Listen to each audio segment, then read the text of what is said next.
couple of these songs Brendan helped write, so we figured we should play them. And we appreciate you guys coming out. He's a great guy.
The next one's called Lone Star Blues.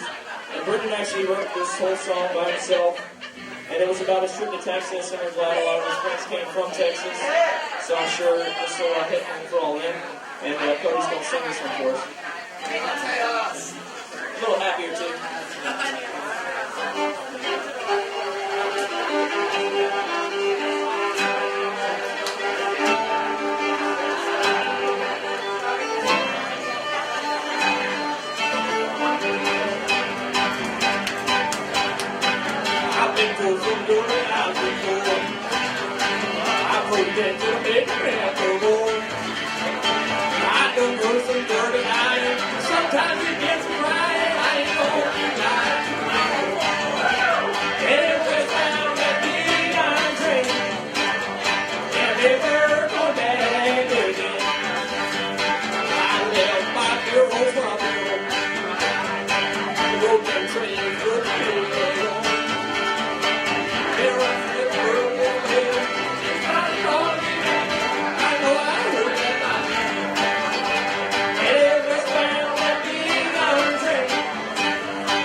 missed that auto-tune voice hollering in the background.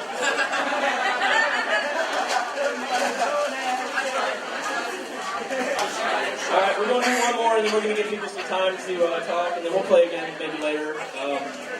This last one, I wrote about Brendan when he went to Texas. So something referring to Texas again. Because I didn't know if he was going to come back, because he seemed to really like it. So the song's called Let Him Ride. A little slow, Bob.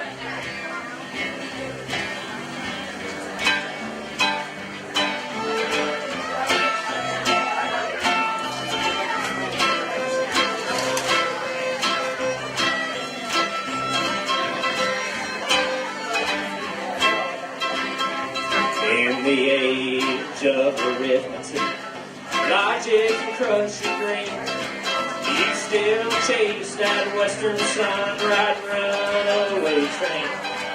No money, no career, there's no going back. You're just living for today, home you and the open track. So let him ride, let him ride. You old railroad dogs don't beat him. Let him ride, let him ride. You old passerbys don't cheat him. 'Cause him and that guitar gonna go far, just you wait and see. If it's good enough to pick a traveling song, then it's good enough to play for me.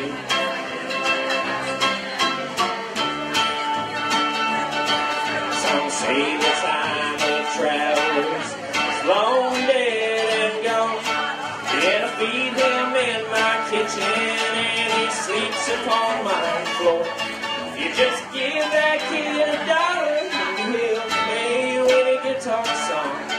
Well, he'll kick and hoop and holler and then ride away with the storm.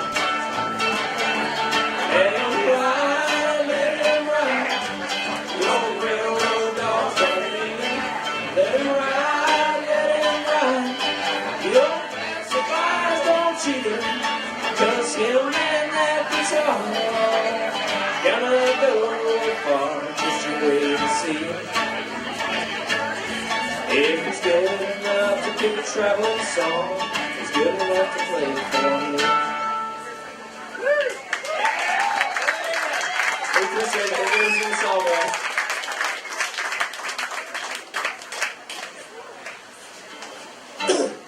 When I first met Brendan, he introduced me to a really great guy when he was into protesting, and his name's Pastor Bruce, and we thought it would be really great if you come up and say a few words. So Bruce, come up and do a little bit of talking.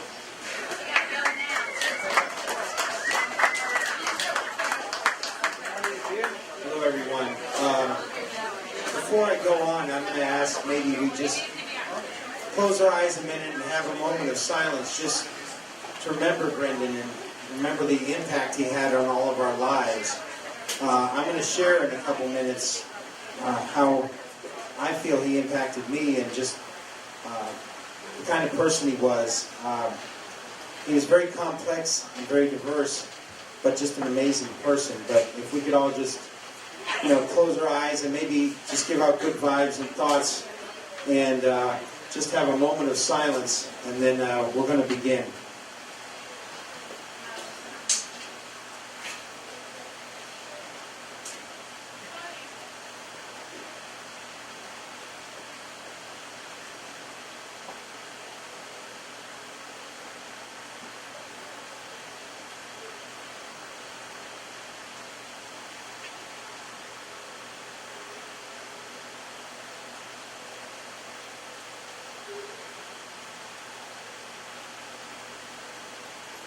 Thank you. Thank you, Gators in the Sawgrass. Let's give them another hand.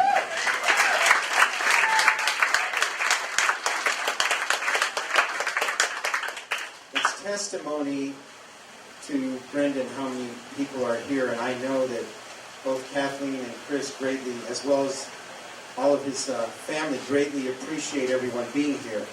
So many friends, so many family members, so many people he knew from all over the country. As we know, Brendan was a bit of a traveler, and it's to say the least, right? And just traveled all over the country. His dad was recounting some things to me of different texts he'd get from Brendan, like when he was in Oregon swimming in a river, or at a protest in Detroit or wherever. And I just counted a privilege to have known Brendan. I knew him both by what he did here locally, and some of my own family knew his family. And of course, I was longtime friends with both Kathleen and Chris, and just the family in general. And it's never easy in any situation.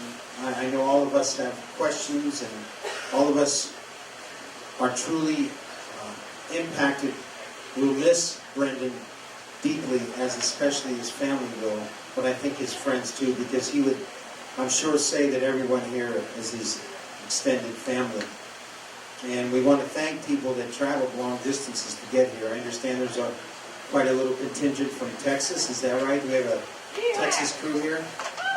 And from other parts of the country that people have traveled to be down here for this very important thing that I think speaks to Brendan as a person, not only by the diversity of the crowd that's here, but the fact that we're having this memorial, this celebration of Brendan's life here at the Venture Compound, and thanks to Jesse and everybody from the Venture Compound for allowing this to be here. And I know that this is something they would have done anyway, because this also became a frequent place where Brendan would come to and express his creativity.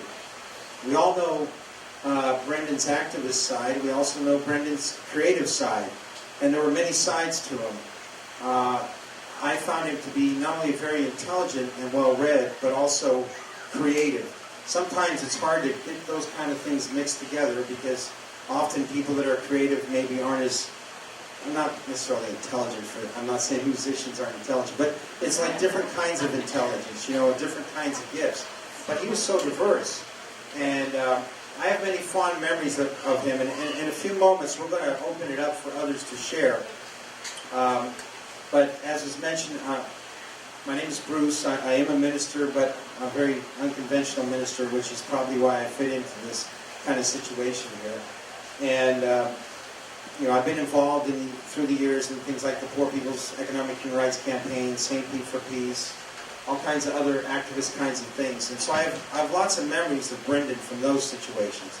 But I thought it would be kind of funny to tell at least one story that I think is kind of typical of Brendan, and I'm sure others are going to come up here and share as well. But I remember a few years back, we were in Pittsburgh at the G20 protest. I don't know how many were there at the G20 protest, but some of us rode up together. Brendan was with us, and he was with some of you from Texas, and here may remember Tweet. Does anybody remember Tweet? Okay. And so the funny story I have to tell, and I know there's several versions of it, but so this is the version I remember anyway, and it was just so typical of Brendan's commitment. We were at the G20 in a march, one of those fun uncommitted marches in downtown Pittsburgh, and you may remember this. And the police were using all kinds of things. They had that sound device, LRAD, they had tear gas, and all this other kind of stuff. And of course, we were there to protest the lack of people's involvement in the G20, which is a meeting of the top 20 nations, and it happened to be in Pittsburgh. And the police were very, very off the chain and repressive, as some of us here may feel that way about the police typically. So we were in a march, kind of going through some of the neighborhoods, and the police were particularly just off the chain, I gotta say, and you probably heard about it in the news. And there was this one instance where a bunch of us were kind of at the top of a hill, or top of a street. The police were down at the bottom of the street. And I know someone's probably going to come up and tell a little bit different version, but this is how I remember it. The police attempted to shoot tear gas at us, but they were downwind, so it flew back in their face, which was kind of funny for us, They had a good little laugh at that. But then they started marching up towards us, and we were pretty much trapped, a bunch of us. We weren't sure how we were going to get out of there. So Brendan, like I said, he was creative. and Tweak and a few others. Now, at that time, they didn't want anyone to know who it was. You know, they were kind of wearing the masks and all that, or the bandanas. But, you know, we knew who it was. The police were coming towards us, and we were trapped. So Brendan, Tweak, and a few others, I don't know if anyone else participated in that, so we don't expect you to tell us, because we don't know who's here. But anyway, just kidding.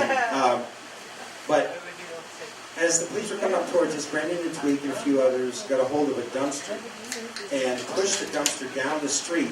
So literally the police were split up, and there's no way they could have come after us, and we all got away.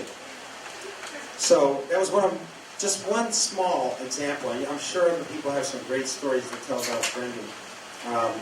We all remember the protests that they walked, for instance, and being arrested there, and I don't want to go into that detail, or even the famous sign that he had that he got arrested for. But there's just so many stories about Brendan, and I want to open it up to people now that feel like they want to share just some of your memories of Brendan, whatever kind of memory it is. It can be from family, friends, people that got to know him while he was on the road. But I just want to open it up right now and just say again that we're here to celebrate a great person and a great life that he lived, and a very full, adventuresome life. And so anyone who would like to share, I'm going to just step aside here a moment.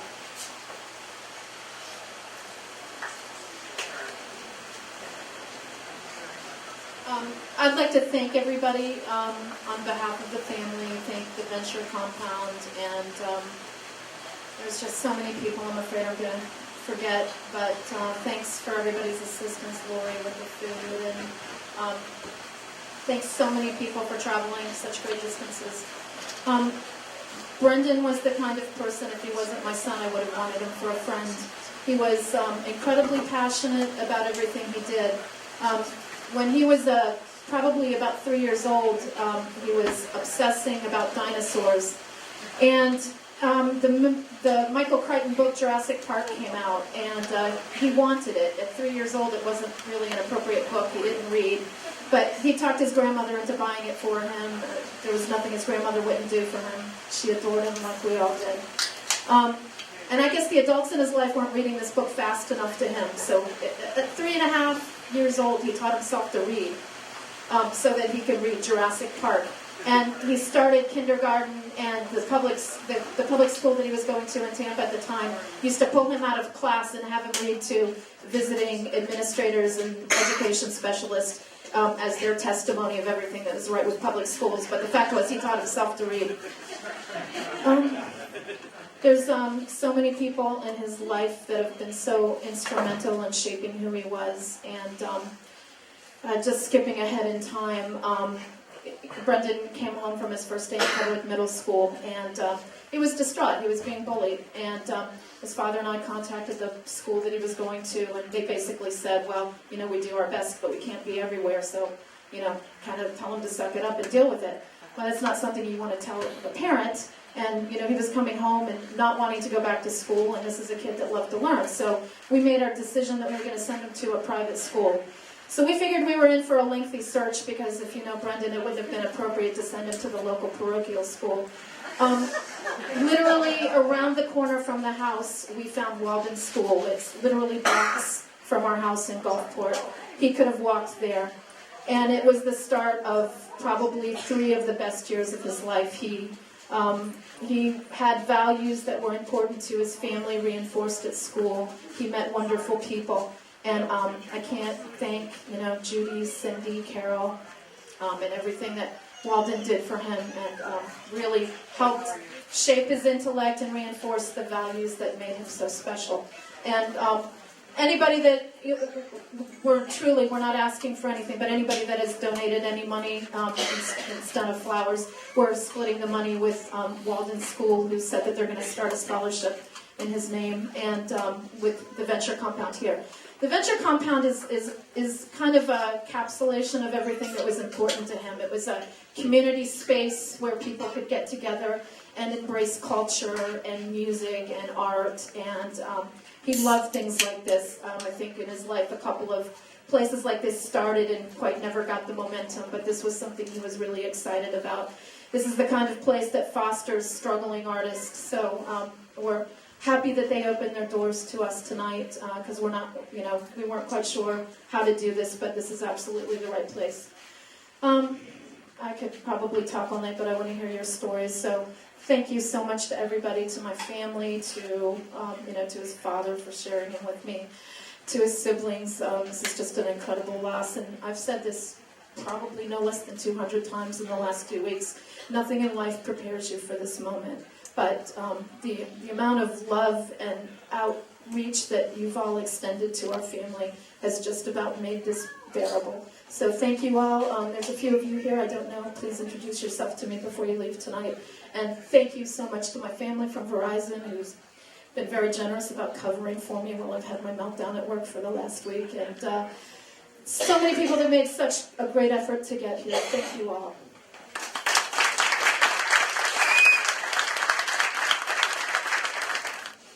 Hey there, everybody. My name's Jared. I've known Brendan for a couple of years, but can you guys hear me? Within the past couple of years, Brendan's become one of my best friends, and it's really upsetting him losing him and everything. But there's a time I remember where we were out kayaking, and he had just gotten back from Texas, I believe, and he had gotten into a car crash. And he got some insurance money, and we had spent a little bit of that money on something. We had gone out there and smoked a little bit. And as we're coming back in, Brendan noticed a gray herring tangled up in some mangroves along with some fishing line. And he actually went out there and ripped the gray herring out of the mangroves, and it actually bit him in the lip. And it's a good story, seeing him doing that and saving something's life is pretty cool. In the long run, the day that he actually found out that I had lost him, I'm sitting there smoking a cigarette on the back porch crying, and this gray herring landed down in the backyard, and it just made me think of him, and I knew that he was with me, and it's just good to know that I had that memory with him. I really miss him, and I know all you guys miss him too. Thank you. Hi everyone. My mom passed away recently in July this summer, and my mom and I met Brendan and Kathleen at the same time. I told her about Freedom Moms. We lived in Bradenton, and she was like, "Yeah, that sounds awesome. We should totally go do that." And I was like, "Holy crap! You want to go share food with hungry people? That's awesome." And so my mom and me met Brendan and Kathleen at the same time, and this is when I was 15, so this is almost 10 years ago, about 8 years ago. And goddamn, I wish I would have spent more time with him, but he was just such a huge influence in my life, and we went traveling together, and he took me on my first freight train, and I travel kids and stuff, but I've never felt more like a hobo than when I was on a train with him. We're about an hour outside of Jacksonville, and he opens up a can of chili on the train, and we're sitting on the train together eating out of a can of chili headed toward Jacksonville on a piggyback. And I just look at him like, so are we just officially hobos eating chili on the train right now or something? And he's just a really special person to all of us, but I appreciate how much adventure he had in it, because I have the same amount of adventure in me, and being someone that loved to be on the water and to be out in nature and kayak and go do stuff like that. I hold people like that super special to me, and I'm trying to think of more stories to tell.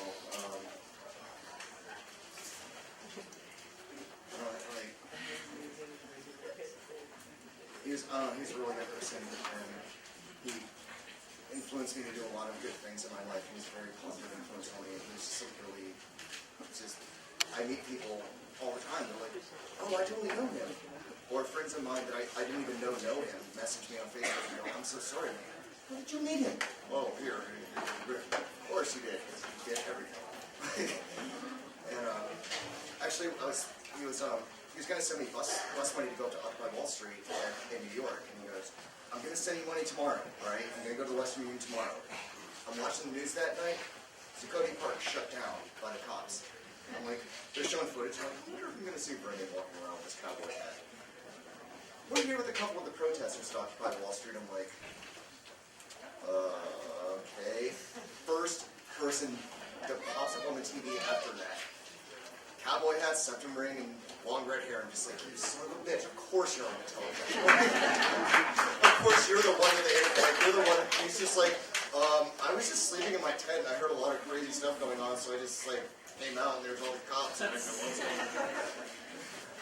And I don't know, I'm gonna try to find that clip. It's really awesome, but he helped me realize that like you don't need certain things in life to be happy. Like if you want to do something, just go do it. It doesn't matter what, like, you know, there's going to be bad times. There's going to be bad times no matter what. Even if you're working and paying rent, you're going to have hard times. You might as well be doing what you want and living the life that you love and dealing with the hard times through that. And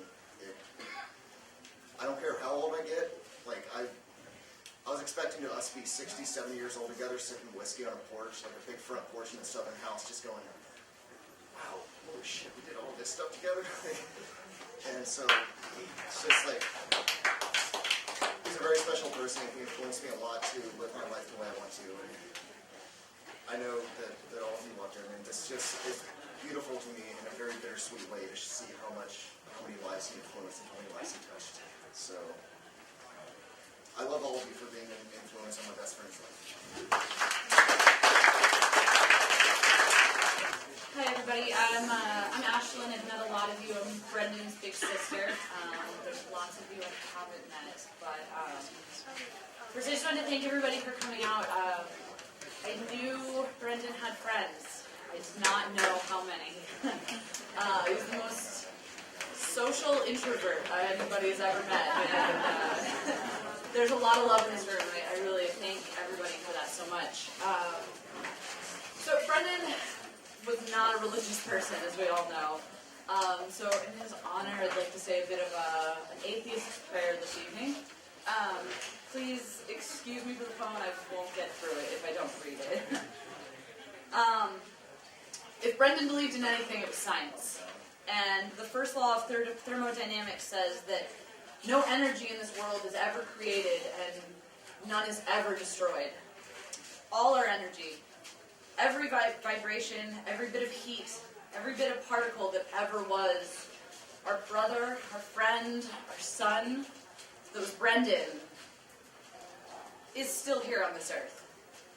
All the energy that bounced from his smile and his laugh to our eyes and our ears is still part of who we are. Each encounter and exchange of a hug or handshake changed us in the same way we changed him.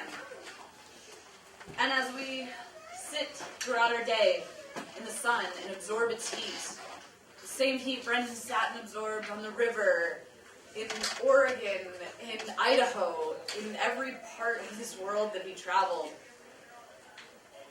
just think of him and know that it's the same sun's heat that flowed through him. In my sadness, I am reassured that I do not need faith, because I can measure and quantify precisely the conservation of energy on this earth. He's here with us, always, because there's no other way. Not a single bit of Brendan is gone from this world. He's just a little more chaotic. And if Brendan loved anything, it was chaos. So in honor of Brendan, me and his brother Cody and little sister Maggie would like to do kind of a silly a cappella song about traveling kids.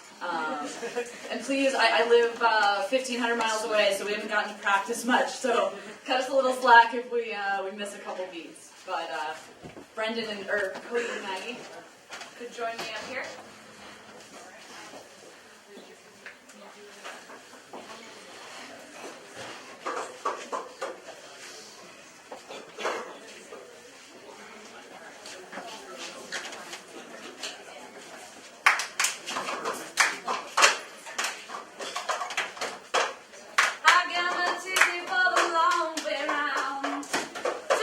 Whiskey for the way, and I sure would like some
thing on?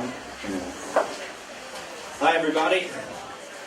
I'm Jesse. I'm the director of the Venture Compound and president of the Pangea Project. A lot of your faces I recognize, and there's a lot of new faces here, too. Oh. Sorry, I'm not accustomed to stage fright. This is really hard. I know this came as a surprise to me. It came as a surprise to all of us. But Brendan was a really close friend, and the amount of what he believed in me and us and what we were doing here is just unparalleled. And he was here at any time, and he never expected anything in return.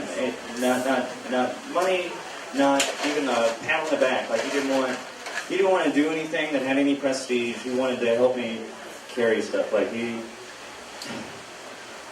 would work anytime and just. Sorry, I'm usually good at public speaking. I don't know. I want to say on behalf of the Venture Compound and for myself that I'm really happy you could all be here, and I felt really honored and privileged that the family asked to have this service here, and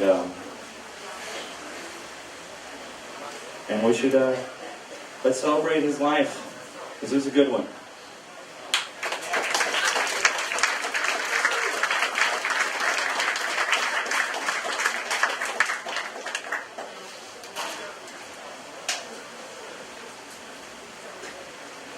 Hi, I'm Scott, and the really defining moment was the famous Bush incident up in where was it again? At US 19. I wasn't there, but I've seen the video many times, and to me, that act, it brought back to me the 60s, when there were young people who were not afraid to speak their mind about the government and what was wrong with it, and the fact that there was a generation of kids, okay, to me at that time, kids, like Brendan and others who have spoken out, said unpopular things that in his case got him arrested, but still it was a vote for free speech because evidently those police had never heard of Cohen versus California. And to me that was a defining moment, the fact that he wasn't afraid to speak his mind, even if he got arrested for it. And today we need more people, we need more kids like Brendan to keep up the fight. Thank you.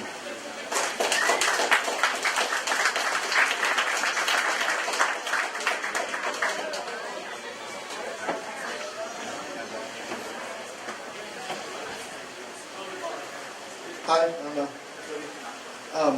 when I first met Brendan, it's about 6 years ago, he was shirtless, wearing a Russian flag tied to his back as a cape. And the first thing that I thought was, I need to be friends with that guy. So after that, we quickly became really good friends. And I think the thing that he taught me the most was, don't stand still. He was always adventuring. He was always pushing me to try new things and to go places I've never gone. And even when he injured his hip, he would walk around with a cane. I would call him Grandpa, which he hated. But he never stopped moving. He was always pushing me. Come on, man, let's go kayaking. We're going hiking today. We're going adventuring. And that's something that we all need to learn from, you know. Never stop moving, you know. Always keep that adventure alive in your heart, because that's what he taught me, you know. One of the best lessons I've ever learned. Thank you.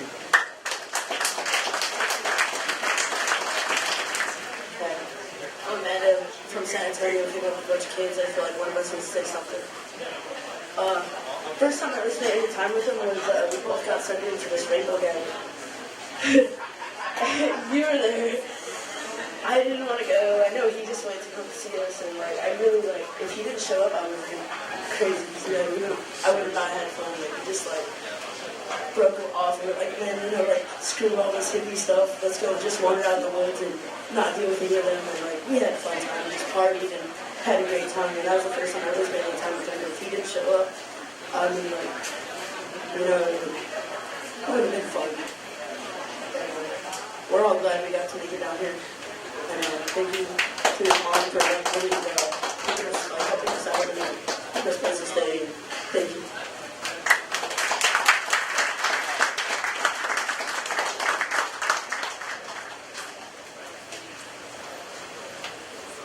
Yeah, just a couple quick stories about Brendan. One was about 5 years ago. We were in Palm Harbor doing a protest on a street corner.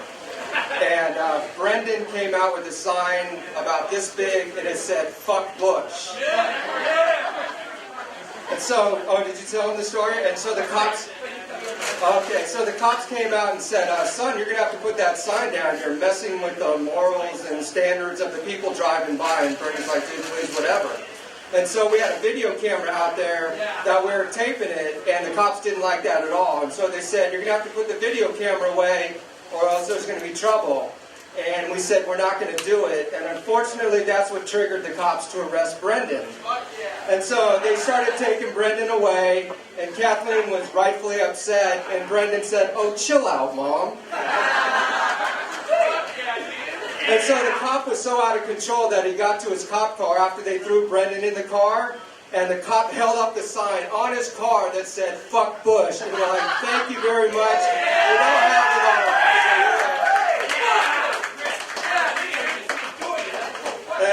You know, one other thing about Brendan, too, about a year ago I saw him, I gave him a big hug, and he said, "Oh, you smell really good." And I'm like, you know what, I love a guy who is secure enough in himself that he can tell another guy he smells good. So I love him.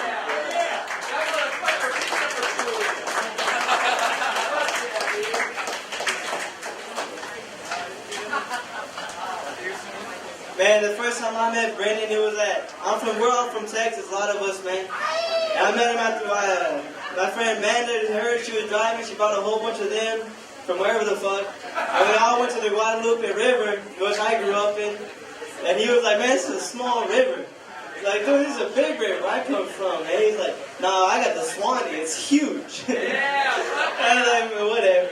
But it was a great time. We all sung, we started a fire, played songs, had a damn good time, got drunk, whatever.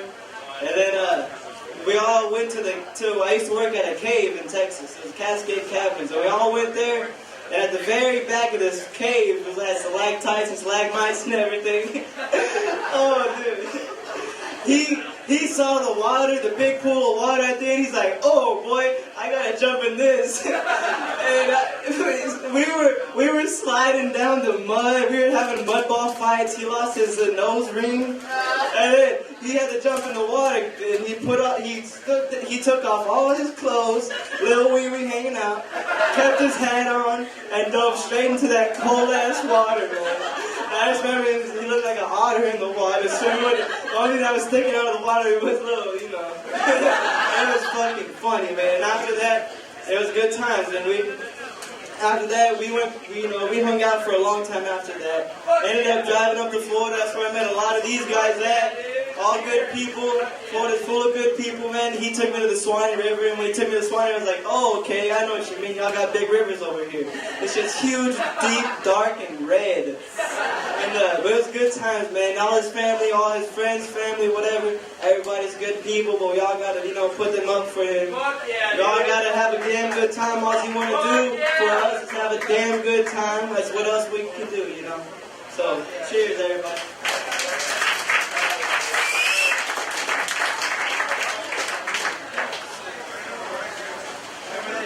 Alright, so my name is Joshua. I'm 20 now. I met Brendan when I was 15. He was my older brother. I'm a big wussy. The story is I watched some kids do boxing after school. So I went and watched them do boxing. I get home, they call me, they say, "Josh, we want you to box with us next week. Guaranteed ass whooping." So I end up saying that I'm going to do it. Show up after school to this boxing match. 2 people are there. My one best friend that I go to school with and Brendan came out randomly out of left field to come, watch me fucking, make sure I didn't get my ass beat, which I did. It was all cool. I fucking love Brendan. And I wrote a poem for him. That I want to read to you guys because I feel like it's some fucking obligation. It's less of a poem, more just like my fucking thought process, like ode to Brendan. Brendan, black soul beauty, spirit journeyer, in your wonder, brave curiosity, fascination to seize the opportunity of life's wonder, by the balls. Remembering you, quests, trips to Mexico without a visa, waking up to phone calls from you in distant regions, experiencing the wonder outside of these walls, and bringing back the jewels to share. Tales of K9 by-side, freight train endeavor. You are our probe to the nether regions, bringing back tales of strange. And now you take those same steps, going behind the walls of which we are familiar, peeking through the veil at us to hint the wonders beyond, of what we can conceive or even imagine. You will never be forgotten. Your spirit lives on in the hearts and the minds of all you ever touched. You never left. Your memory lives in the spirit of these songs in Gulfport, on the train tracks, speaking to us in the wind, always.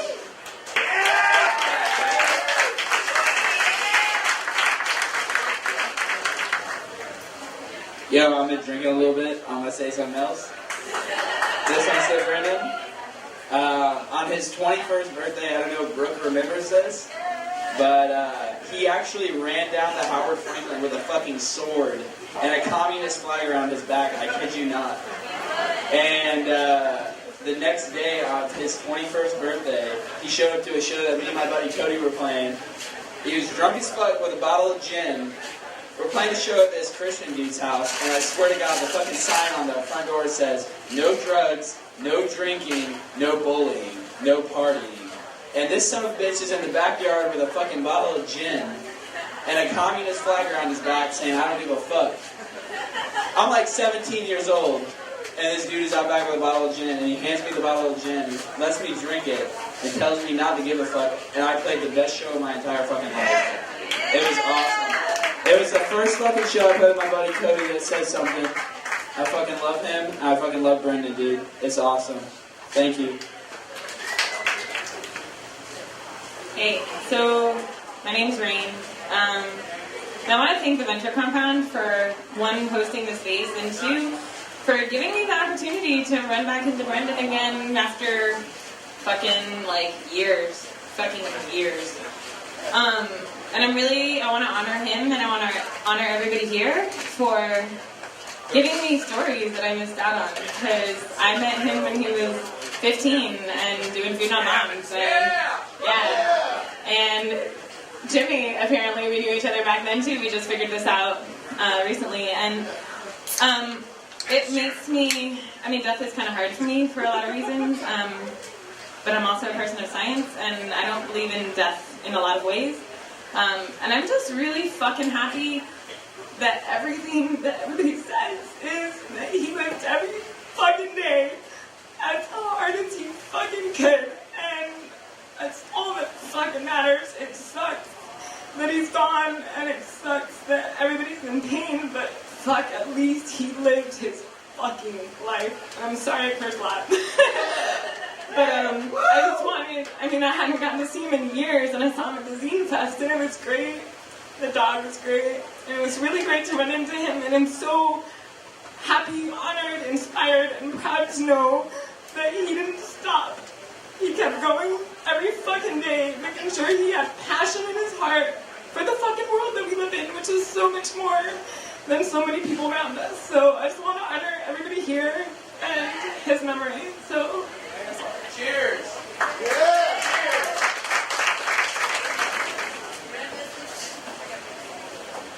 Hey, Brendan.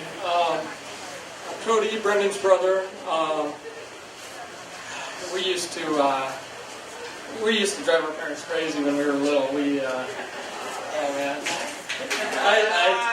I could go on all night about all the terrible things we used to do, but. One thing Brendan used to do is he rode his bike a lot. He never got a driver's license. He didn't believe in cars. He just, he rode his bike everywhere. He rode his bike from here to Gainesville, all over the country. And one of the things he was really passionate about was he started a bicycle club here in St. Pete. RBC! RBC! Bicycle club, and I think Josh Brown. Yeah! I think there's only one member of the bike club here, so I wanted him to have this. Aw, Cody, you're so cool. Fuck yeah, dude! I love you. Fuck yeah! I love you. You're welcome. All right, so everybody ride a bike when possible. Hell yeah.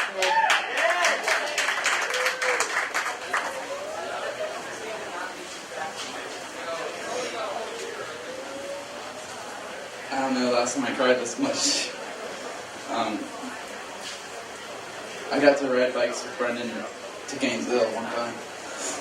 I've done a lot of bike trips since then. Every time I take a bike trip, I remember at the time we rode together.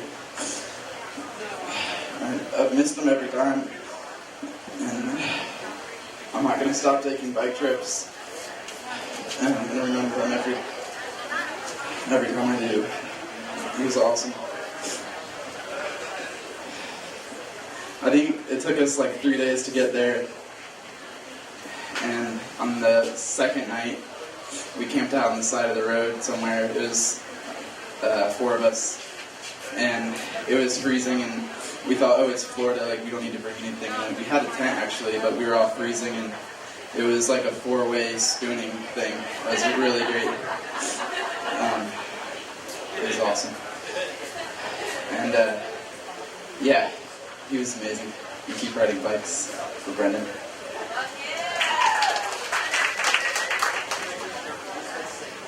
Hello, everyone. I am Brendan's grandma. And the first thing I want to say is thank all of you so much for coming here to honor Brendan. We love Brendan so much. I'm not prepared to speak, but I do want to say one thing. The day Brendan was born, he changed my life. And the day Brendan died, he changed my life again. And I love him so much. And I always will. And I want to ask all of you, when you go home tonight, to hug your children a little tighter. And now I just want to say a short prayer.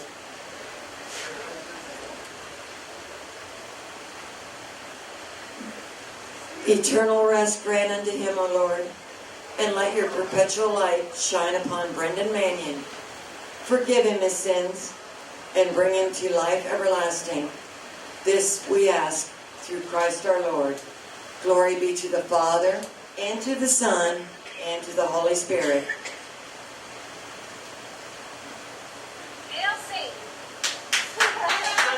Godspeed, Brendan. Grandma will see you soon.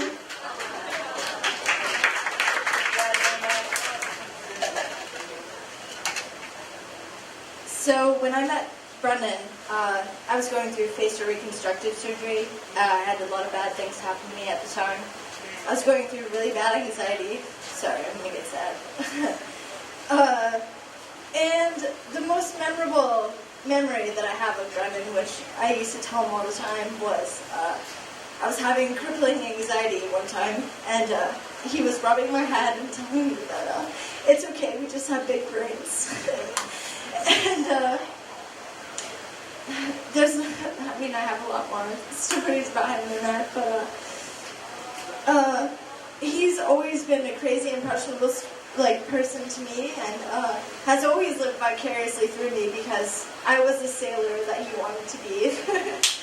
And so going to Mexico and Haiti and all of those places, he always really admired me for sailing to all these places. And when he got his own sailboat, he would always text message me and be like, well, there's this wrong with my boat and this wrong with my boat. And Brendan, whatever, and we'd be on his boat and he'd be like, well, the boat's not moving anywhere. And the motor must be messed up.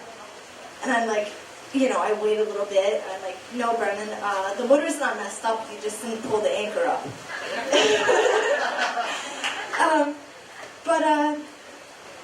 As much as I admired him, he had admired me as much, and we definitely cared about each other a lot. And I love Brendan, and I know he loved me too. And I'm really glad that everyone is here right now.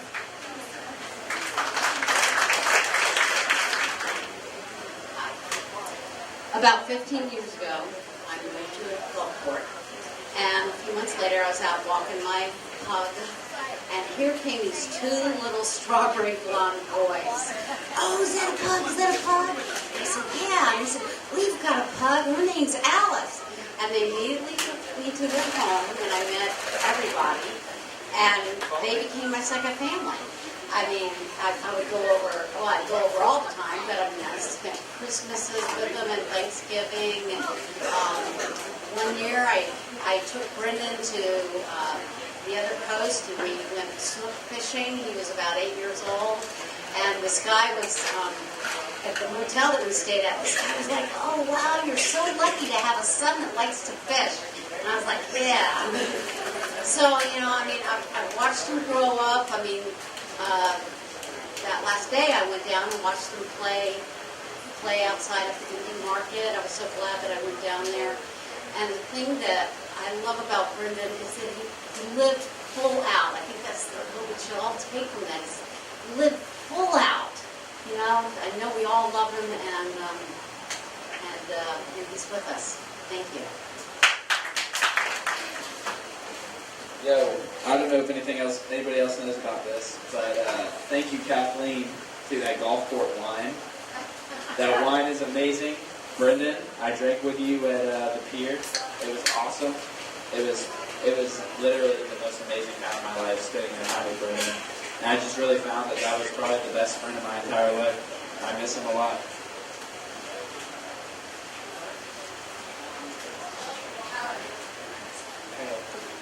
Sorry about that. Okay, so I knew Brendan back 10 years ago or so. Just want to share a couple stories. So we had the free speech Baylock struggle a long time ago, and what it was basically the city was saying we couldn't protest there anymore. They're trying to take away our rights to protest for free speech, or to voice our opposition to the war. And so a kid, he was like, I forgot, 15 years old, he was arrested. And then the person videotaping him was arrested as well. And so Brendan and I were just like looking at each other like, hey, so, what's going on here? What's up? And so me and him ran around the sidewalk, up and down, collecting people. And then we stopped the police van from leaving. From taking the people away, and that's really what Brendan embodied, was that sense of solidarity, not leave anybody behind. And then recently, I don't know how many people went to the G20 in Pittsburgh, and you can find out what happens on there. You can Google. I'm not going to go into detail, but just say that Brendan was a soldier, and so yeah, he's with us still, though. So in our hearts. And I don't know what else to say, but it's not the length of life that matters, but what you do when you're here. And Brendan did a lot. I know I already talked once, but I remembered another story I wanted to share. When he was about 13 years old, he asked his father and I if he could go to the Globe, and we thought that was kind of unusual for a 13-year-old to want to go hang out in a coffee shop.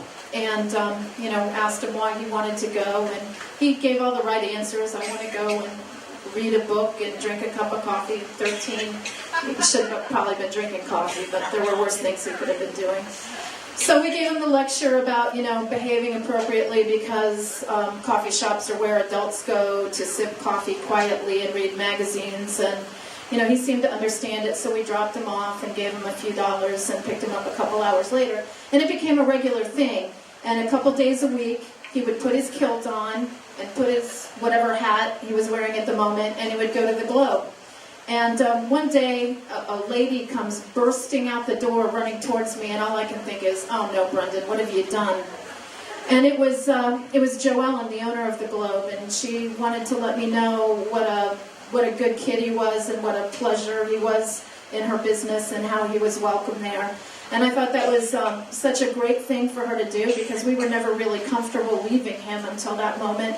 And the institution of the coffee shop, along with, places like the Venture Compound or the Cornerstone in any civilized society where people can get together and share conversations in culture and congregate, and there's not enough of them.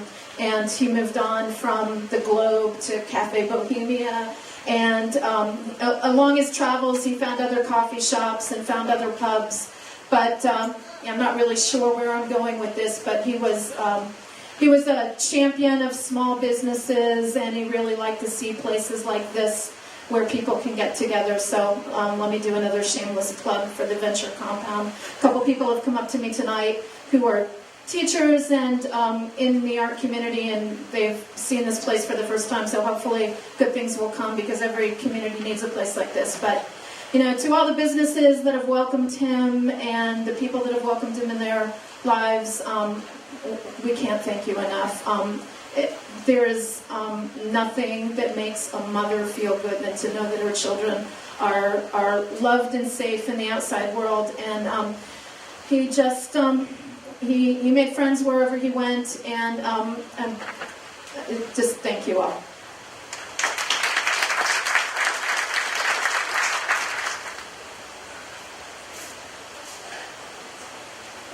I'm not really good at this.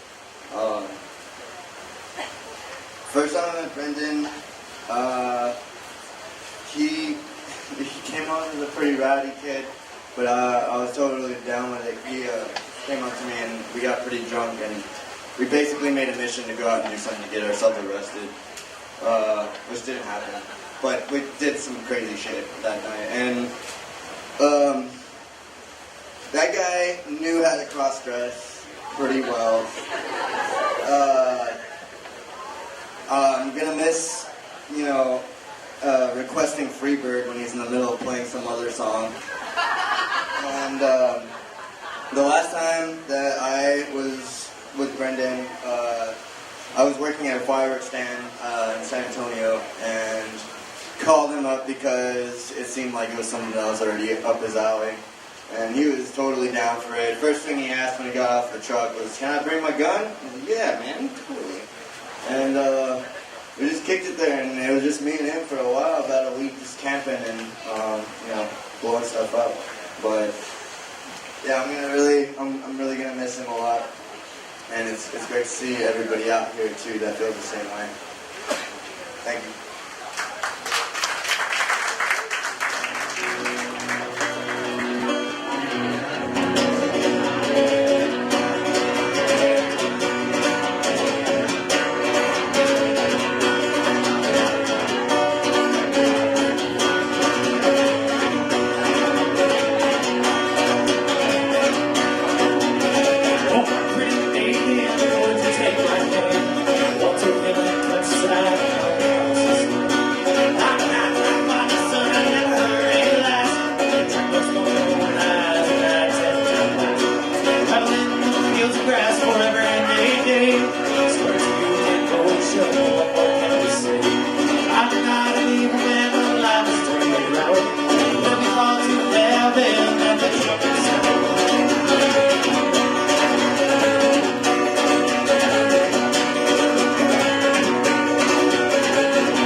See the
babe lost her promise to my tree.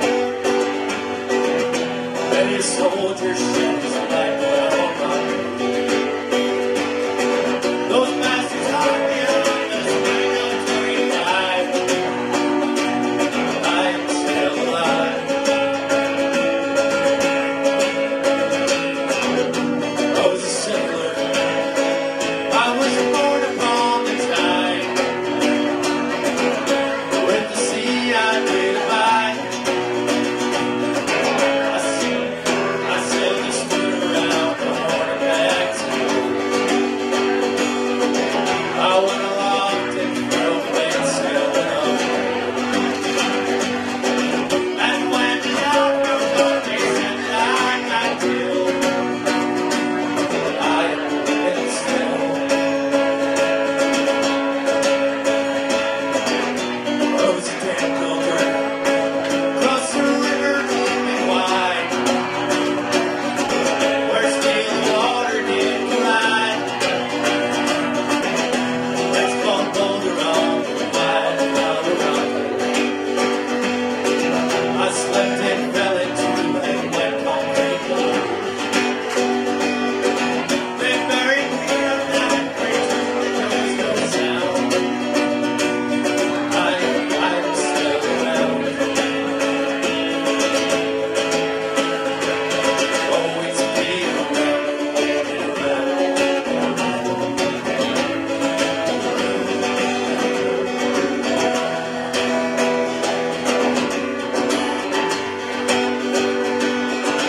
On my starship, cross the universe tonight. When I reach the other side, I'll find a place to rest my spirit. Perhaps I may become the highwayman, or I may simply be a single drop of rain. But I will remain. I'll be back again.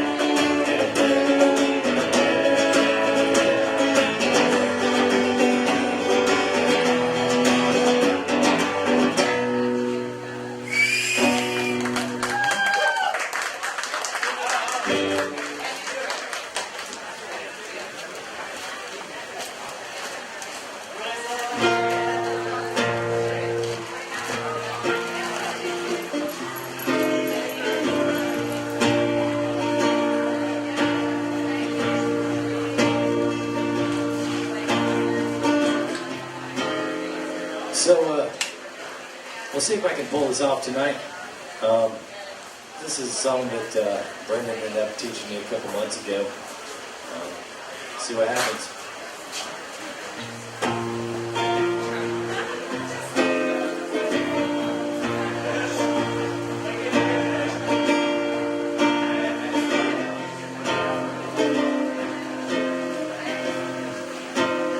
Come and sit by my side if you love me. Do not hasten to bid me adieu. Just remember that Red River Valley and the traveler that loved you so true. Well, they say, my friend, that you're leaving. We shall miss your bright eyes and sweet smile. For you take with you all the sunshine. And they not have for your hand. Come and sit by my side if you love me. Do not hasten to bid me adieu. Just remember that Red River Valley and the cowboy that loved you so true.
idea. Well, I guess I'll keep going then.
I'm gonna play a song from World War I.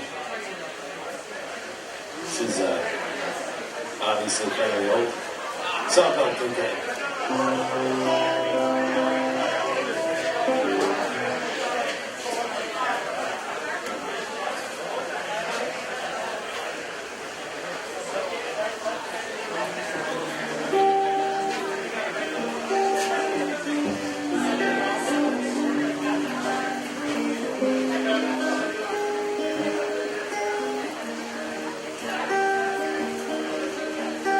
Cocaine, cocaine, right around the heart, around like brain cocaine. Oh, you old cocaine. Come on, mama, and look all around. We'll go and head on downtown. Find a man that sells cocaine. Come on, baby, I thought you'd understood. You ain't got no connection, you no fucking good cocaine. Oh, you old cocaine. Come on, mama, now come here quick. Oh, coke's got me and I'm feeling the city, cocaine. Oh, you old cocaine. That coke's for horses, Lord, it ain't for man. Say they'll kill you, but they don't say when. Cocaine. Oh, you old cocaine. Come on, mama, we'll go dancing in the dark. Head on down to the Williams Park. Find a man that sells cocaine. Cocaine, cocaine. Right around my heart, right around my brain. Cocaine. Oh, you old cocaine. Cocaine, cocaine. Right around my heart, right around my brain. Cocaine. Oh, you old cocaine.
Don't know if it's really worth knowing.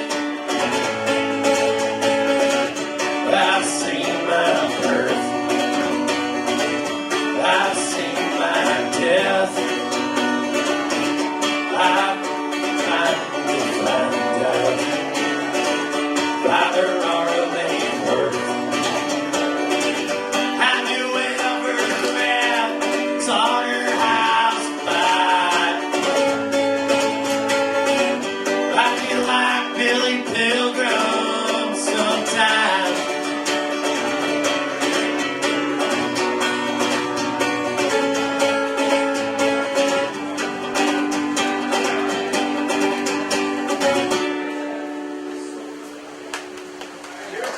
Well, it's not a show till my glasses fall off, so let's do this shit.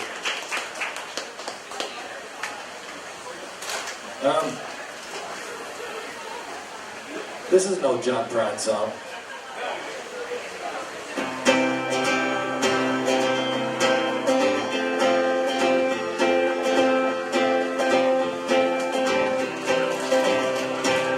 Just a Reader's Digest in the back of a dirty store. Flag decal on the back fell out on the floor. So I picked it up and I ran outside and stuck it on the window shield. If I could tell old Betsy Ross now just how good I feel. But your flag decal won't get you into heaven anymore.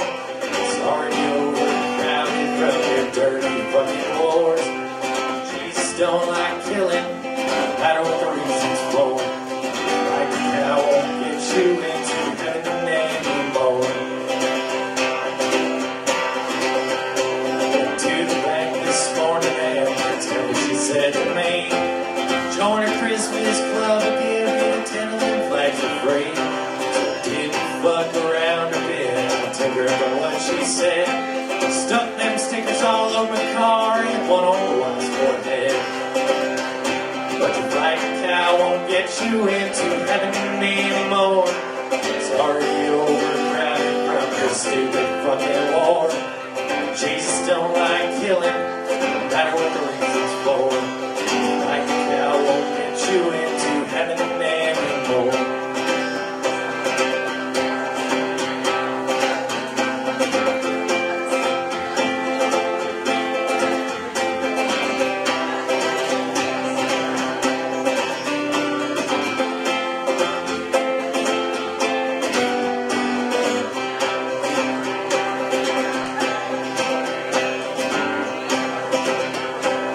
Ran my car into a tree right upside my head. Time to call the doctor down, I was already dead. Never understand why the man don't get sent to me. Never get into if you wait for me. But your flag decal won't get you into heaven anymore. It's already overcrowded from your stupid fucking war. Jesus don't like killing, no matter what the reasons for. And your flag decal won't get you into heaven anymore. Your flag decal won't get you into heaven anymore.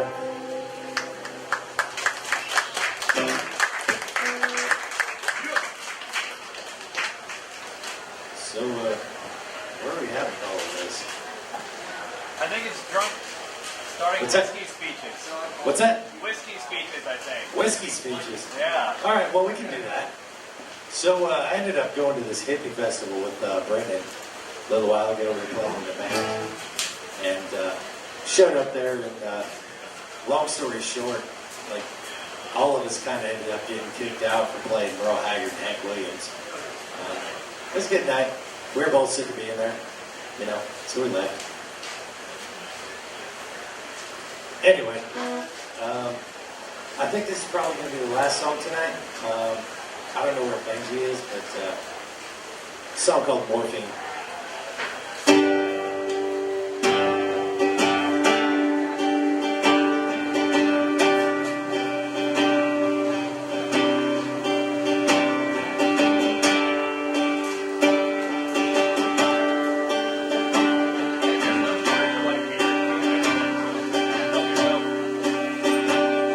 It's like luster diamonds, burning dollar bills.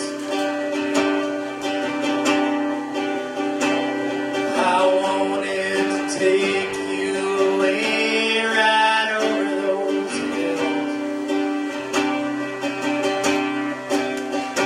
Well, it's a jug of the punch and the stories we told while we're drunk. Yeah, the minutes turn to years as we touch.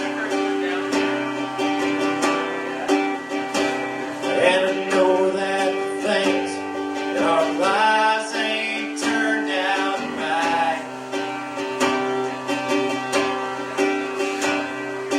All that I'm asking is stay with me tonight. Well, I'm trying to go and get out of this town.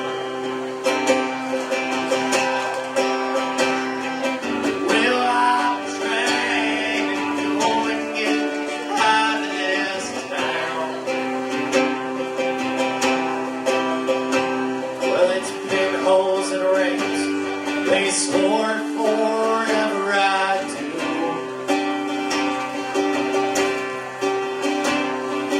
Bow to syringes, maybe I did too. Well, kicking and itching, you hit those streets again. God turned you out, it's a kind of man I am. And I know that the things in our lives ain't turned out right. All that I'm asking is stay awake tonight.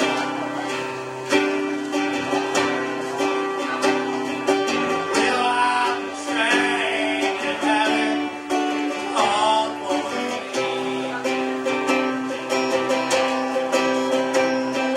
Well, I'm trying to have it all for me.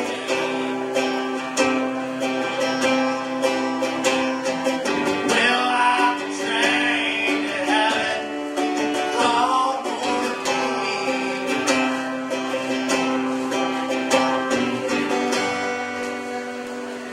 Thanks, guys. I'm the panhandler. I'm not exactly sure who that went, but we're going to be real fucking awesome, so you should stick around.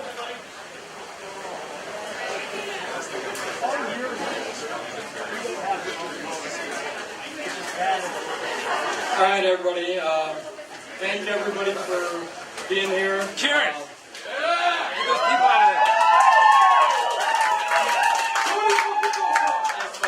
If Brendan was here, he'd have something sarcastic or cynical to say, but I just want to thank you guys for coming here.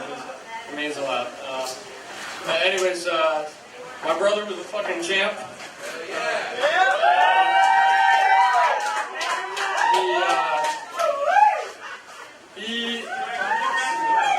He was one of a kind, you know. It's like nobody I've ever known quite like him.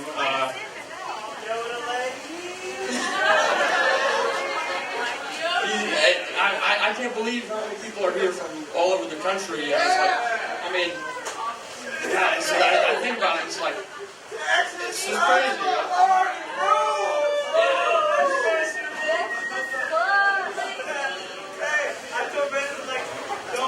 But yeah, really, you guys, it's great that everybody's here. It sucks it has to be on these terms to bring everybody together, but it's just great to see everybody here because, I mean, you guys were all a big part of his life, and it's just great to see everybody here. Thank you, guys.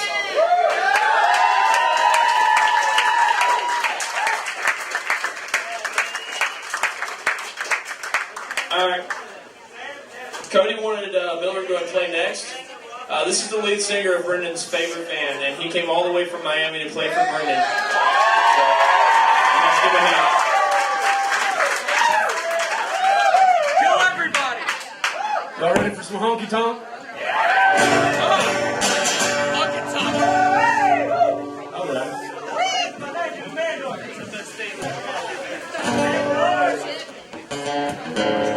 going to play something upbeat first. But Benji asked me to play something else, so I'm going to play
Heaven may be kingdom, but hell ain't a bad place to be. Thank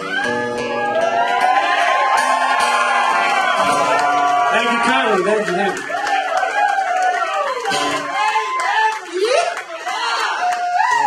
Hey dog, how's it doing?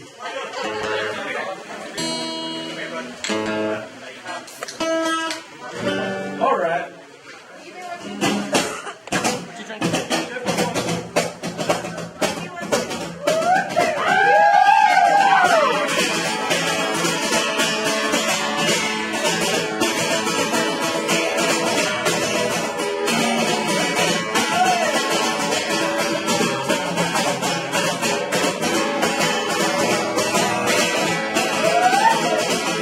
Leaving broken hearts every time.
show for real. 'Cause I ain't got no time to stick around.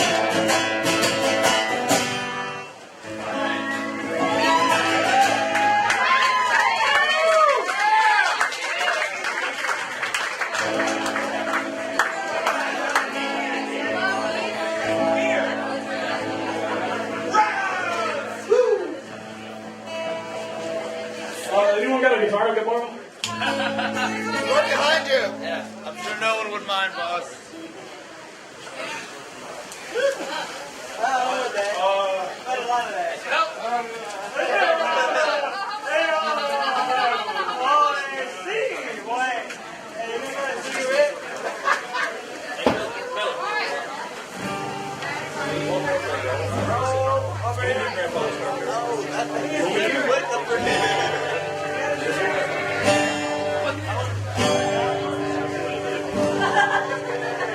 I'm not used to these fancy units.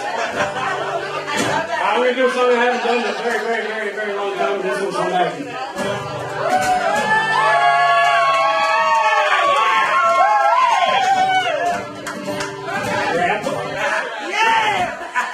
Grandpa wore a suit nearly every day. No particular reason, he just dressed that way. Around your time, matching vest, those twin-tip shoes. In the closet on my back porch, was a universe out view. Grandpa was a carpenter, built houses, stores, and banks. Chain smoked Camel cigarettes, hammer nails and planks. He was a metal on the metal. Every door, oh, it rising hour, just making one more. Y'all know better than I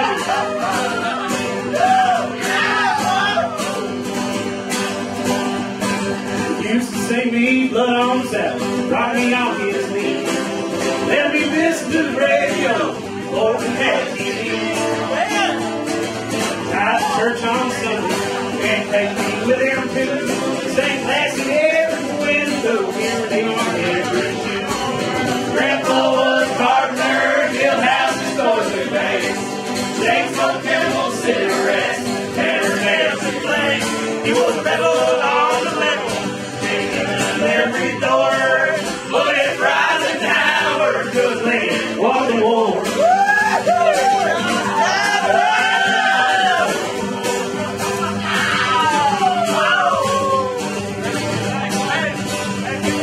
Grandma was a teacher, late school going green. Baby in her milk cow, her sailor was on the sea. Called her husband Mr. And she walked her the following guide. And used to buy me comic books, have to bring them all down. Grandpa was a carpenter, built houses, stores, and banks. James smoked Camel cigarettes, hammer nails and planks. Was level on level, changing every door. But it's rising tower, just waiting one more. But it's rising tower, just waiting one more.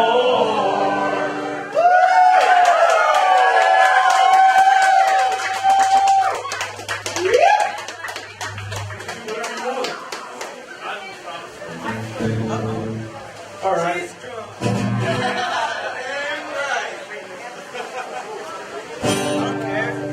Gotta find that sweet spot.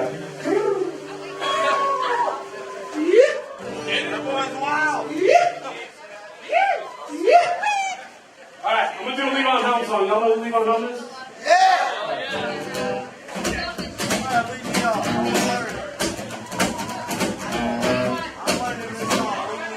Well, I got me a woman, she's a pretty good woman at that.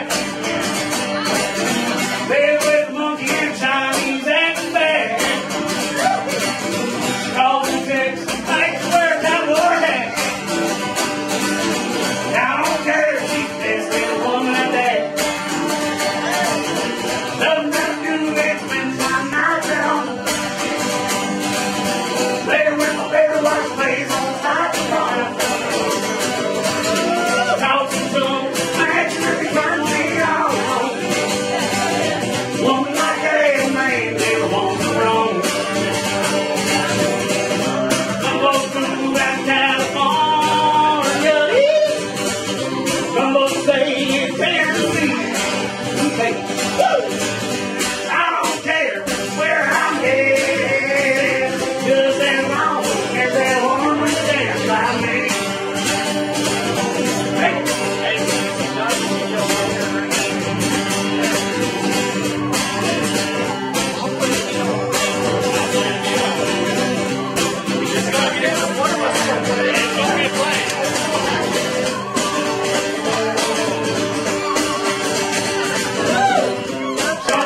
Someone with a Saturn left the lights on. Champagne coming.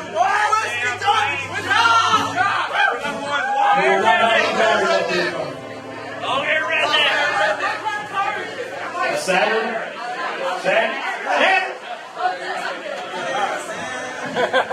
So y'all motherfuckers can do whatever you want.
So all the outlaws out there.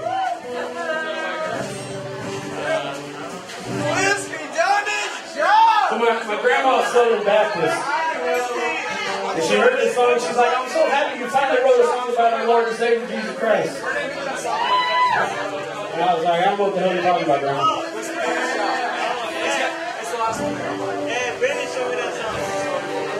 There's a cow in our midst and we need to smoke him out. Be his name was before. A man sundered my sorrow and doubt. Murdered his friend for the reward. Long live you, outlaw man, betrayed by brother and his command. Long live you, outlaw man, for your death we will take a stand. The water you washed with was thicker than blood. Who could have ever foreseen 30 pieces of silver and found of his flesh? Now your hands are eternally clean. Long live you, outlaw man, betrayed by brother in his command. Long live you, outlaw man, and we will take a stand. Keep my head up for you, boy. This man right in his widow, and you swore to your God, saying that you were not to blame.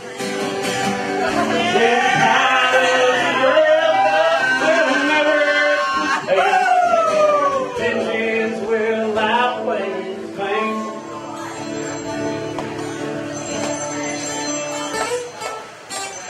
This is a warning you can't misconstrue.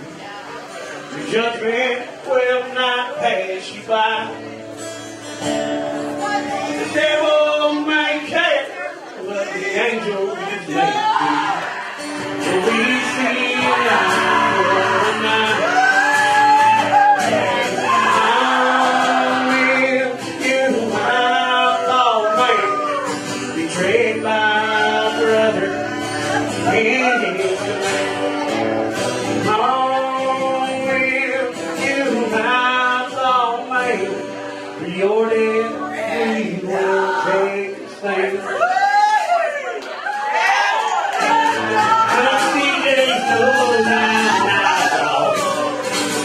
Never come to see me in his eyes. Or your bikers and your cowboys who are laughing at the hippies, praying they'll get out of here alive. Cover in the corner getting too big. Talking about my hair and my hair. I guess he ain't read the signs that say I've been in prison. Someone better warn him before I knock him off his chair. 'Cause my long hair just can't cover up my red hair. I won't ever fight I've ever fought. Yeah, I won't be some asshole telling me that I ain't country, saying I ain't worth the goddamn chicken daddy ball. I can sing all of them songs about Texas. I still do all the sad ones I know. They tell me I look like Tank Abbott. This sound like numero uno El Bastardo.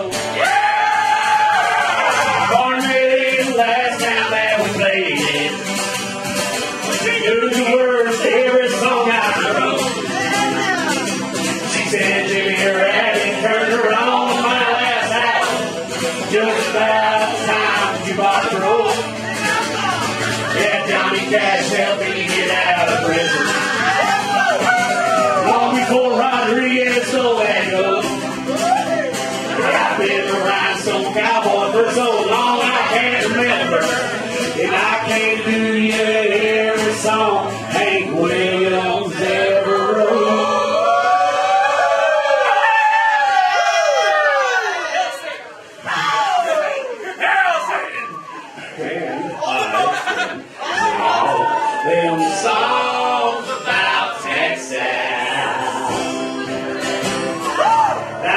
do. All the sad ones that I know.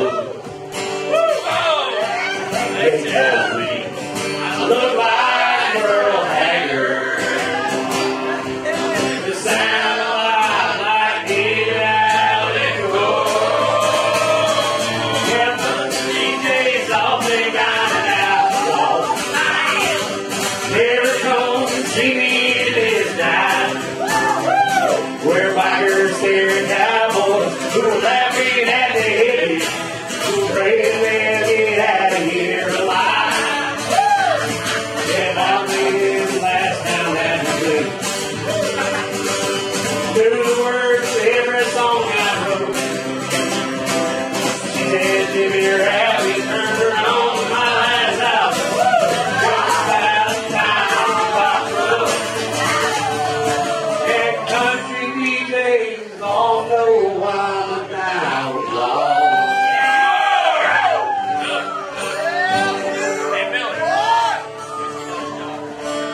Okay. You guys, wanna come on up? Come on up, man. Fuck it. All of you guys, motherfuckers, do whatever the fuck you want. I don't know. All right, you got me beat.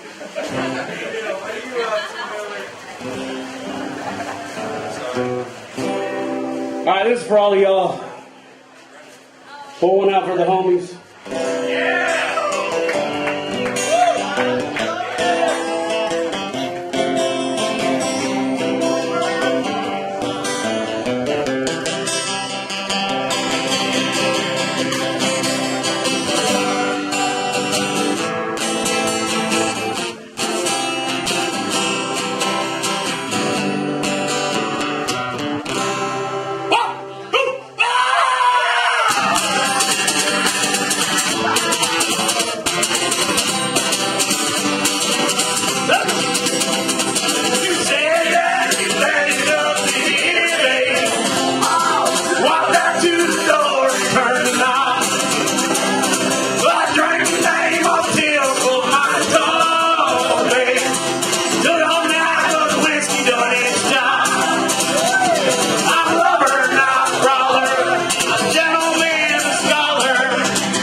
Yes, sir.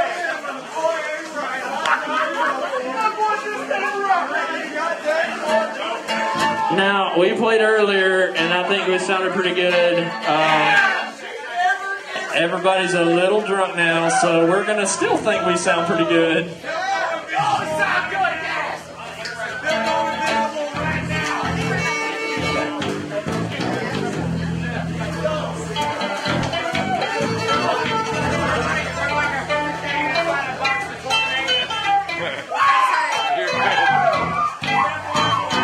Hey, let me know when you're ready, Bob.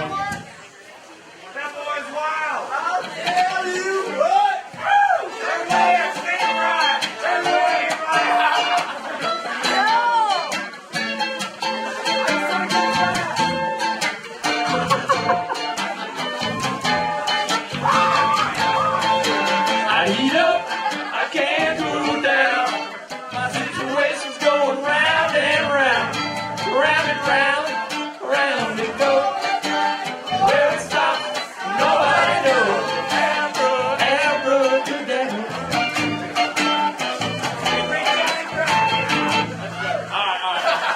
All right, Bob.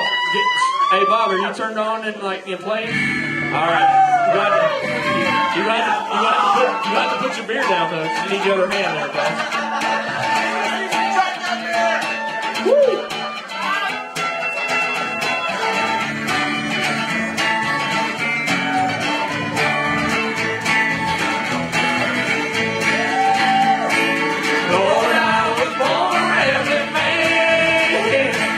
Trying to make a living and doing the best I can.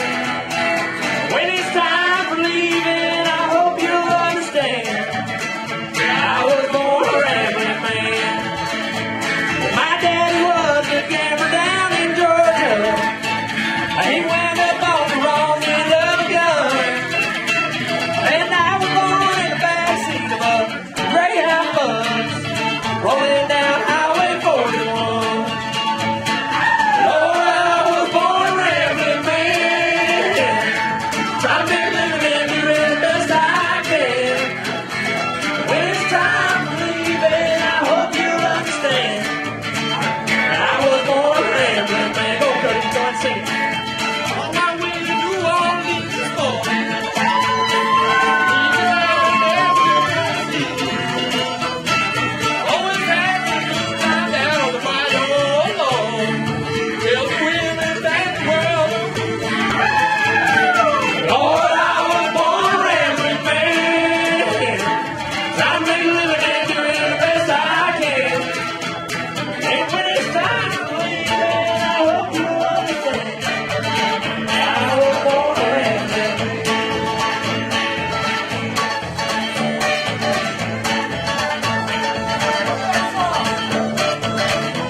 This next one, Bob, turn your guitar up a little bit. Always with that beer in his hand. This next one's one named Brendan wrote about going to jail.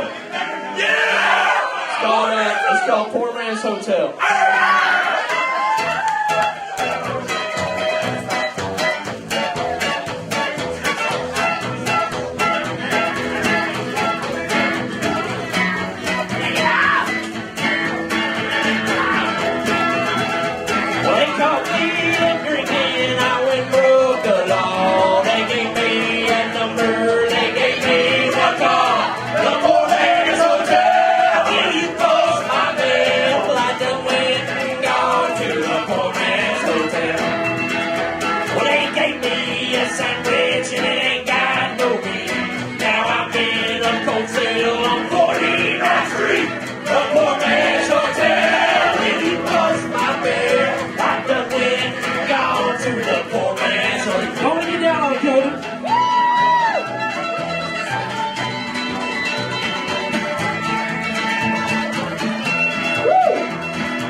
sent me a letter saying pay or come back. So I packed all my beer in my old gunny sack. The poor man's hotel, will you post my bail? I done went and gone to the poor man's hotel.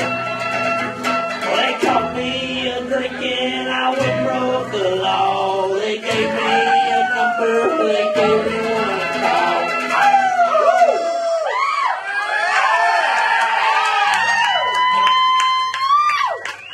Yeah, me and Brenda wrote that one because last time he went to jail, he's walking by a bar after a show. He's pretty drunk, and this dude said, "Hey man, you look wearing that hat." And he threw a potted plant into the bar, told him to kiss his ass, and then of course, you know, being Brendan, he tried to fight the cops. So.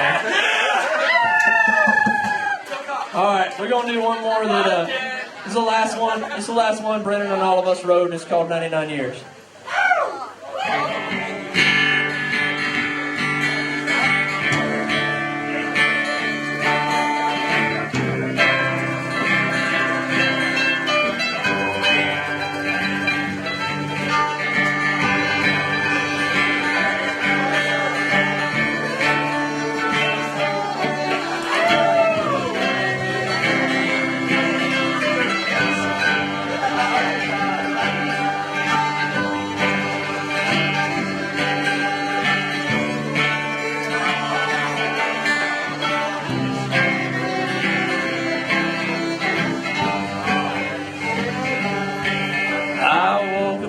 Barrel of a gun.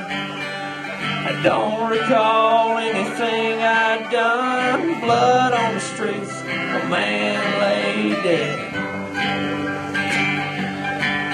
Well, the cop said, confess to your crime. You're looking at a lot of time as I lay chained to that hospital bed. Well, the gavel fell hard, fell right on me.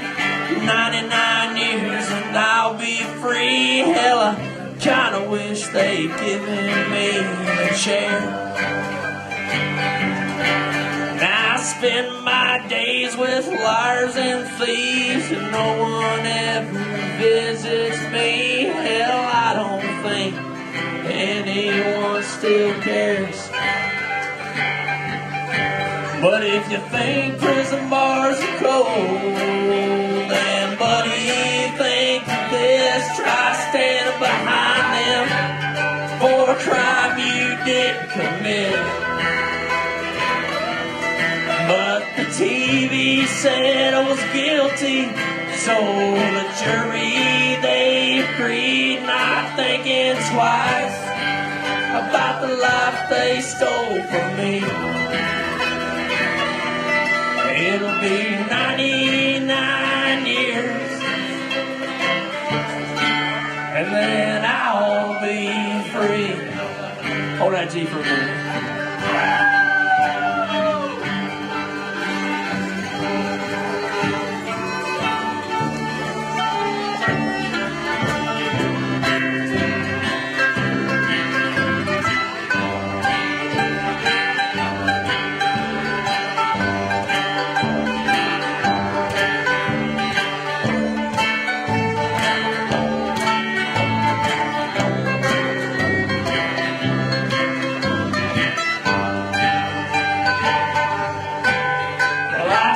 Sunday mornings on a hardwood pew, listening to that chaplain's few words about Jesus and how you can set me free. Well, there's a man downstairs that holds the key. There's only one man that can set me free. That reads warden on the plaque upon his desk. Day out in the yard, another man burns his scars, treated like a dog, has been forced to fight. Yeah, we're treated like animals, we're filling with rage. I got guards beating on my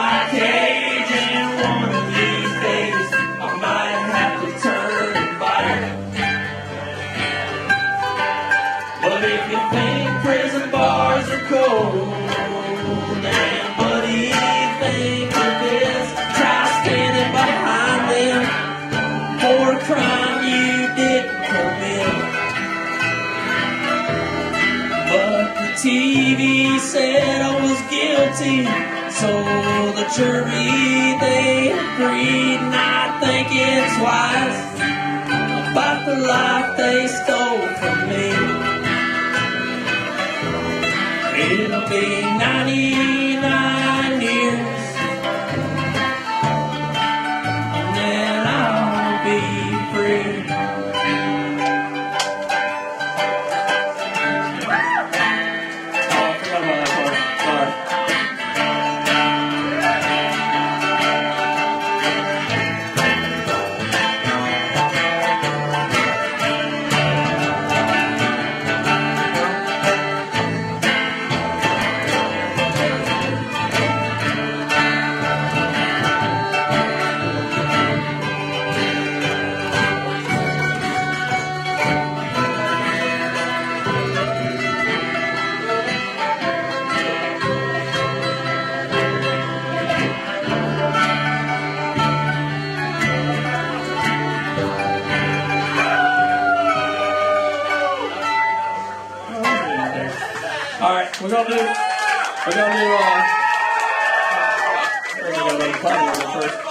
We're gonna do one more. We did it earlier, and it's kind of sad, so get on ready for it. All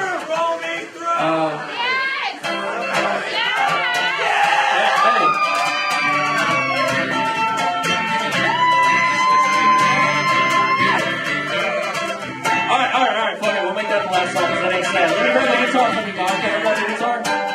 For old time's sake. Play the guitar.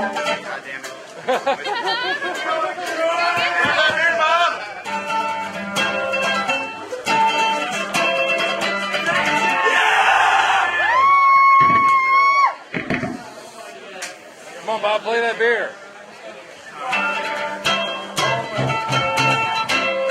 Alright, here we go. I need a guitar, man. Anybody got one? This is the first song. This is the first song Brendan ever showed me.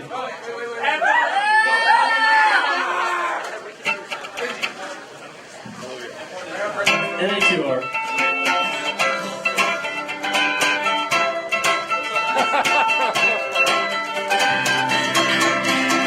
I got you. Huh? Alright, here.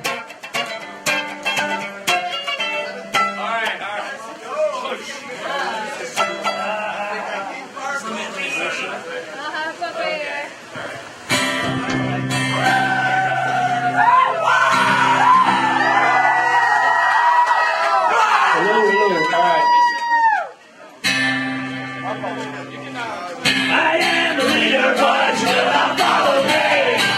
I ain't no preacher, for I'm full of blasphemy. See you in hell, boys. Hell, boys.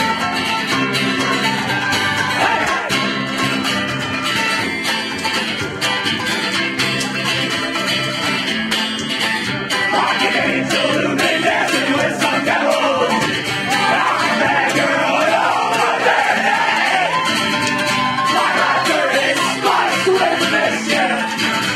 I want to touch on picking up for praise. When you offer big for blue, I'll take the blackness. When you offer only two, I'll offer grace. When you point me in a direction, I'll run backwards. And at the border of Utopia, I'll join anarchy. Fire and rock, I'm coming home to you. I'm picking the bones out of my dear stew. Open up the gates of hell and roll me through. Fire and rock, I'm coming home to you. I am a leader, but you will not follow me. I ain't no preacher, for I'm full of blasphemy. See you in hell, boy. See you in hell, see you in hell, boy. Hey!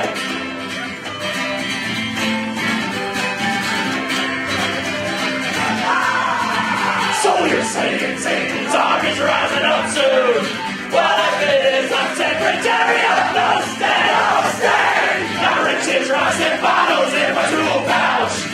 My desire is society's jailbait. Cause there's tons of folks I'm open about the workday. Times by the dozens, there's always 1,000 pounds. Well, there's nothing like a lady with a jug saw. I just might build your house, but I just might tear it down. Cause fire and rock, I'm coming home to you. And I'm picking the bones out of my dinner stew. Open up the gates of hell and roll me through. Fire and rock, I'm coming home to you. I am a leader, but you will not follow me. I ain't no preacher, but I'm full of blasphemy. See you in hell, boys. See you in hell, see you in hell, boys. Yes, fuck you, I will surely have another. To the witches, to the goblins and the trolls. To recruit your revolution. There ain't no use in locking doors. It's like in every home. With blood on my boots and blood on my cheeks, I'll take those trendy dresses down at the seams. Open up the gates of hell and roll. In your tired dream, I am the leader, but you're not following me. I ain't no preacher, but I'm full of blasphemy. See you in hell, boys. See you in hell, see you in hell, boys. See you in hell.